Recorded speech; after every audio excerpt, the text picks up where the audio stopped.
13 appearances in the Final Four, 5 national championships, one of the winningest teams in college basketball over almost 20 years, one of the most admired, and let's be honest, one of the most openly hated coaches in college history. A new book shares the history of Coach Mike Krzyzewski's 42-year career at Duke. 5 banners inside the Duke basketball dynasty was written by sports journalist and Duke alum John Feinstein. Good morning, John. Good morning, Pat. How are you? Good. You know, it's so common for a coach that wins a lot. People hated Nick Saban. People hated Bill Belichick. Now they love them that they're on TV. But Coach K was kind of the same way. He was that guy. They just won year after year, and people just universally hated Duke. I always wondered how Coach K internalized that. Well, he accepted it, partly because Duke is located 10 miles away from the University of North Carolina, also a basketball power, certainly under Dean Smith and Roy Williams, and now Hubert Davis.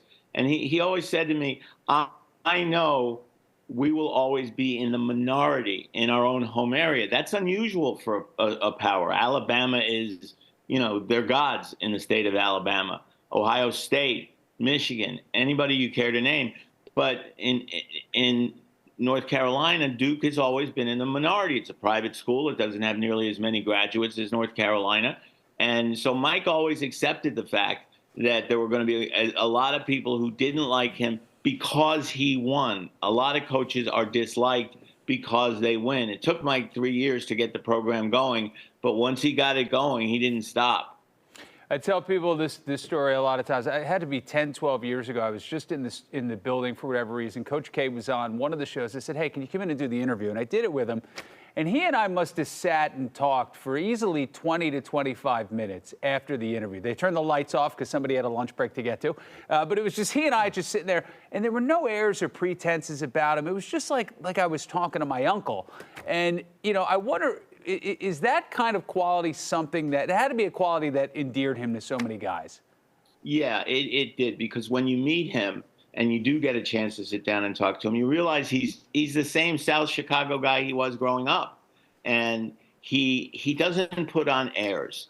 Jay Billis, who played for him and, of course, now works for ESPN, said that when he was an assistant coach, he figured out that for all the do's and don'ts and things that Mike said that made him sound like just another guy on the street, that he was the smartest guy in the room, that all the wins weren't a fluke, that he figured things out before other people did, the way that all great coaches do.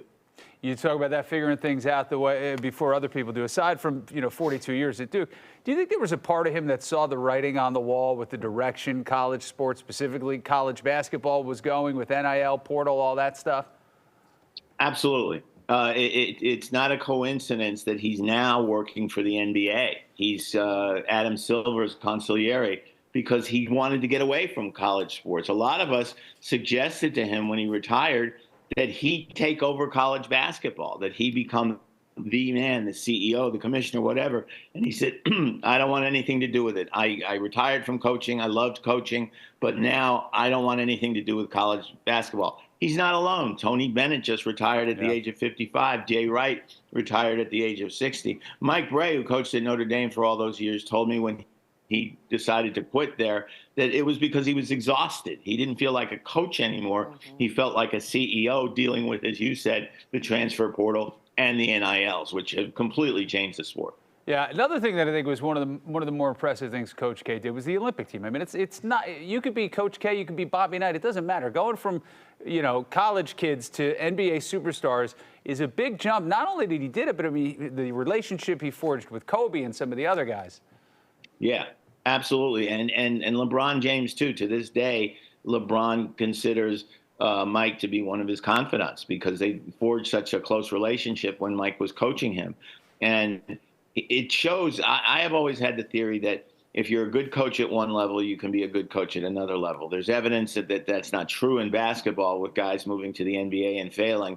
But Mike certainly didn't move to the NBA and fail. And remember, the first tournament they played in after he took over as coach, which was the World Games, they lost. They finished third.